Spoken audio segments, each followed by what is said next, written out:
ചൂലൂർ നടുപ്പറമ്പിൽ ശ്രീ ഭുവനേശ്വരി ക്ഷേത്ര മഹോത്സവം ആഘോഷിച്ചു.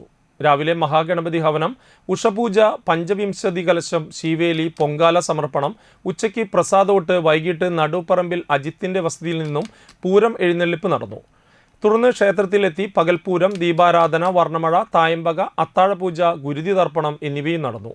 നടുപ്പറമ്പിൽ തറവാട്ടിലെ ആദ്യത്തെ പൈലറ്റായ അജിത്തിന്റെ മകൻ ശ്രീഹരിയെ ക്ഷേത്ര കമ്മിറ്റിയുടെ നേതൃത്വത്തിൽ ആദരിച്ചു. ക്ഷേത്രം ഭാരവാഹികളായ NI Sankaran, NK Vinodan, NG Viswanathan, NS Thilakan എന്നിവർ ചടങ്ങുകൾക്ക് നേതൃത്വം നൽകി.